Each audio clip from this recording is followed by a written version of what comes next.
So, good morning mga ka-junkers. So, ang oras na ay 9:50 na ng umaga. So, dito ako pa sa junk shop, may dala akong langis. At kulang kasi yung langis natin. So, magdadagdag tayo. So, yung truck natin, ngayon pa lang natin susubukan ibiyahe kung nasa ayos na siya. So, sana hindi na siya mamatay-matay. So, nagawa ng paraan ng bayo ko yung pagpapagawa dito. Siya lang gumawa, no? Parang gano'n. Kasi kabisado niya yung sira nito eh. So, ito, balikan natin yung camera. Let's go. Eto, maglalagay na tayo. Kaya may basahan yan mga ka-junkers. Matalsik yung takip eh. Goma kasi. Ayan, maglalagay na tayong langis. So ang kulang niya, may kulang talaga. So ubusin natin ito 1 litro. Yan, ubusin natin 1 litro. Wala, natapon pa. Alright. Ganyan lang. Punas natin para hindi magkalat.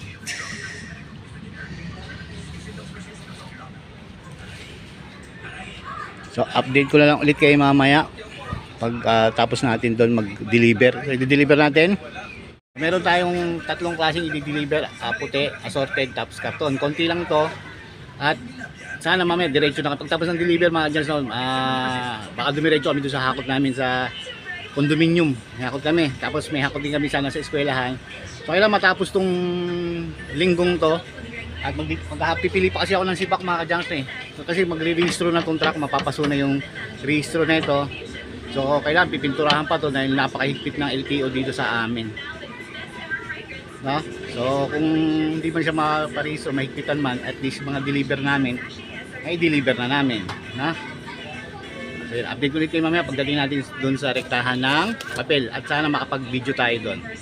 So update ko ulit kayo mamaya kung meron man tayong i-update ng mga presyo. Titignan ko yung ating mga abiso na contact natin sa mga kumpanya. So dito na rin mga dyan sa bagsakan, no? So ayan, no? Nakababa namin ng puti at assorted. Tapos na lang mga dyan. Hindi lang napag-video kasi para katulong si Makmak. Natin na lang natin yung bell dahil dito tayo sa truck scale.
So good afternoon mga ka-junks. Ang oras na ay 4:26 na ng hapon at ibang araw na to. Ang araw po ngayon ay Thursday. So meron tanong si Ma'am May Sidenyo. So may tanong siya kung anong daw klase ng sibak yung mga microwavable na baunan. Tsaka yung iba pa, no? So mamaya babasahin ko na lang yung comment niya kasi medyo mahaba yon. So yun, i-share ko na lang muna sa inyo kung ano yung tanong niya, no? At simulan na natin. So, balikalin ko lang itong ating cellphone. So, ito mga ka-junkers, no, at Ma'am May Sidenyo. Andito tayo ngayon, nagpe-prepare ako para sa di-deliver namin ng sibak. So, sakto yung inyong tanong mga ka-junkers at Ma'am May. So, ito yung mga microwavable na baunan, no? So, yan, makikita niyo yan mga ka-junkers, no? At Ma'am May, tingnan niyo po. So pasensya na kayo, wala na, hinahanap yung contest ko, hindi ko makita.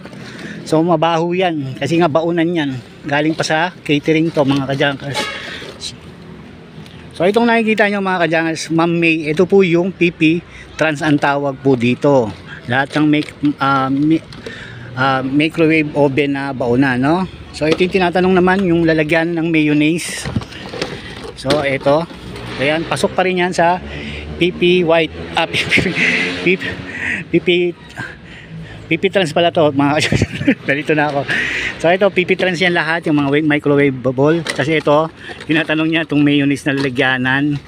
So yan, pasok yan sa PP Trans. So dalawang klase kasi yung ganitong lalagyanan ng mayonnaise. Isa puting maputla, parang gano'n no, sa Hayden Trans. So yung ganun, isang klase nito pasok yun doon sa Hayden Trans. Pag sobrang lambot naman, dito yun sa PP White. So dito muna tayo sa PP Trans. So ayan, kita niyo yan. Okay, napahalo pa. So ayan, basta ganito trans, ibig sabihin trans yung transparent ba. Yan. So ayan naman mo. Pag may kulay na, doon na yung sa PP color. Kasi merong takip na mga ganito, kulay blue, kulay red, hindi na pasok sa PP Trans yun. Pero microwavable pa rin siya. Pero pag may kulay na siya, doon na siya papasok sa PP colored. No? So lahat na nakikita nyo dito, Ma'am May, May Sidenyo, lahat po yan, ang tawag po dito ay PP Trans. Ayun. So isa pang klase. Oh, ayan. PP Trans na po tawag dyan. O, no? So ito naman mga kadyansan, Ma'am Sidenyo, yung PP White. So ito naman yung tinatanong ni Ma'am na yung mga baso ba. So yan, yung mga baso ng milk tea, mga simpleng baso sa mga tinda-tindahan. Yan, PP White ang tawag dyan. At itong mga yan yung mga yan yogurt, no? Kasama na dyan mga kadyangis yung itong mga yan so yan, PP White. Tapos yung sa peanut butter na bote, pasok sa PP White yun mga kadyangis, pasok dito yun. Itong sinishare ko sa inyo, to base lang to doon sa pinagdirektahan ko. So ayan PP White yan mga kadyangis, itong pinipilian ko, no? So dagdag ko na lang mamaya kung meron ako may dadagdag. So ayan, Ma'am Sidenyo. So update ko na ulit kay mamaya. At yun, so ito yung PP Trans, ito yung PP White, no? So ayun, balik po tayo sa ating paggagawa. So ito mga kadyans, meron na naman tayong nakuha.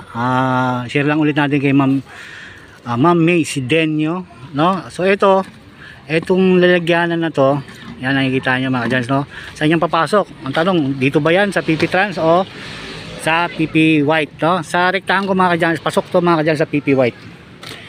Yan, yung mga ganito. Yan. Kasama na dyan yung sa peanut butter, no? Yung basyo ng peanut butter. Yan, sa rektahan ko mga kadyans, PP White yan, pasok. So yun, update ko lang ulit kayo mamaya. So yun lang gusto ko may share sa inyo. So mali mga kadyans, ako yung nagbabalik. So ito na yung sample na may nakita na tayo dito, yung sa peanut butter. So yan, etong ganito, dalawang klase yan. Itong malaki, di ba? So yan, ito magandang sample natin na ito mga kadyans, no? So itong tatlong to. So isa, dalawa, tatlo. Ito magkapares lang naman yan eh. Ito mga kadyans, pasok to sa PP White, no? So ito lalagyan dito ng peanut butter, alisin lang tong red. Tapos ito hindi to pasok to sa PP Trans kasi medyo mas matigas siya doon sa PP White, no? Kasi malambot to eh. Ito medyo matigas siya ng konti, pero malambot din kaya matigas siya. So alisin lang tong takip, no? Alisin lang yung takip tapos ilalagay yan dito. So ayan, ito pasok to PP Trans yan, no? Tatanggalin lang yung takip. So hindi ko matanggal dahil ako lang isa lang yung camera, isa lang yung kamay ko. So ayan, update ko ulit kayo mamaya.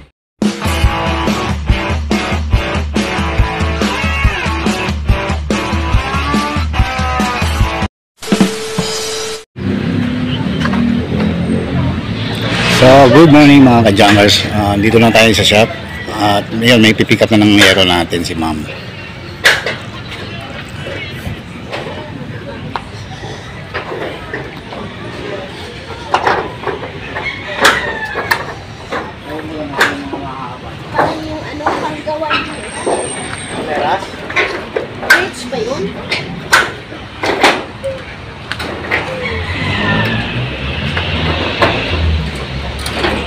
Kasama ko parang pag-prepare ko pwede mga hiligan. Ano yung mga 2x2?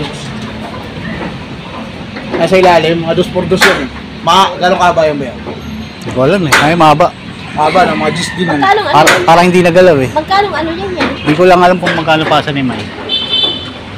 Kasi magagawa pa ako ng ano yan. Wait. Ano yung ipapasok na yan ako? So ayun mga dyan, ang sukat na itong yero namin ay 27 feet. So kailangan lang ni ate 12 lang. So palag na tayo dun sa hatiin. So iba-iba siya ng timbang mga kadyangas, no? Yung dosing haba niya, may tumitimbang na 12, merong 10 kilo. Yun, siya mamaya sisiro sa inyo kung magkano po nandiyan tsaka magkano natin na ibenta sa kanya. No? Update ulit kayo mamaya. So ayan mga kadyangas, no? Pauwi na sila. So yung ang lugar nila taga Pasay sila, pero yung mga yero dadali nila ng Cavite. So marami daw silang nakausap doon.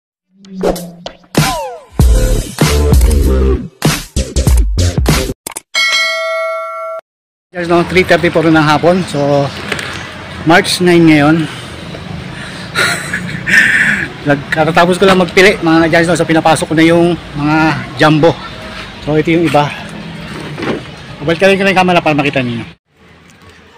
So ito mga kadyangas, yung mga napilian ko na. So hindi ko na pinakita kasi maambon. Yung maambon pa rin, no. So yun, ayan yung mali yung naipasok ko na ay 2, 4, 5 6, 7 8, 9, siyam na. Tapos siyam na jumbo na sa loob. Tapos 2 kalahati, 3 kalahati, isang PP block. Halo na dyan yung hidden block. Tapos 2 kalahating PP colored. So yung PP colored na to hindi ko na ipapasok to kasi panglatag to. So yan, nahalo lang. Pwede naman yan. Ito yung washing. Nakaisang jumbo tayo ng washing. So bali PP colored. So yun, ito trans. So update ko ulit kayo mamaya mga dyan. So papasok ko muna yung ating mga napilian. So let's go.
At muli mga ka-junkers, ako'y nagbabalik dahil ang oras na ay 4:36 na ng hapon. Mga ka-junkers, magandang hapon sa inyo. Sa mga impaning na mundo, ang araw po ngayon ay Saturday, March 9 na po mga ka-junkers. So yung napanood yung video sa simulang to, yung mga nakarang araw yan nung nagpili tayo ng sibak na hindi natin natapos. So yung napanood nyo dito sa dulong to mga ka-junkers, yung pagtatapos naman natin ng pagpipili ko lang sibak mga ka-junkers. So natapos ko ngayong araw na yan, ngayong Saturday. So napanood nyo rin dito sa video to yung may bumili na nung mga ilang pirasong yero natin mga ka-junkers. 21 piraso yun, may bumili lang ng 16 piraso sa 12 feet mga ka-junkers. Dahil ang haba nun mga ka-junkers ay 27 feet. So pumalag ako doon sa hatiin sa kukunin lang niya 12 feet mga ka-junkers. So pumalag na ako doon. So gusto ko lang i-share sa inyo kung magkano ang puhunan natin doon sa pick up ko doon sa eskwela na hinakutan ko ng yero. Ang presyo ng yero ng bili ko doon sa scrap doon mga ka-junkers ay 7 pesos per kilo. So naipasa ko siya sa pyesa na 35 pesos per kilo. So ganun lang magpresyo ng mga scrap na yero. So depende pa rin yan sa inyo kung magkano niyo ipapasa, kasi sa minurahan ko para mabilis yung rolling natin sa puhunan mga ka-junkers. Dahil sa iba maabot ng 40 to 50 pesos ang per kilo nun, depende sa ganda mga ka-junkers, no? So nagpost ako nun sa Facebook ko at nag-comment nga si ate na kailangan nyo ng yero, no? So yun, shoutout kayo sa iyo ate, no? Nakalimutan ko na yung pangalan ni ma'am. So yun, at para naman hindi masayang inyong panonood dito sa ating video po today, ay magpa-price update tayo ng presyo ng tansong dilaw, tansong pula class A, B at C mga ka-junkers, no? So kung handa na kayo, hawak na ilang lapis sa tabel, simulan na natin yan in 5, 4, 3, 2, 1. Ilista nyo na yan.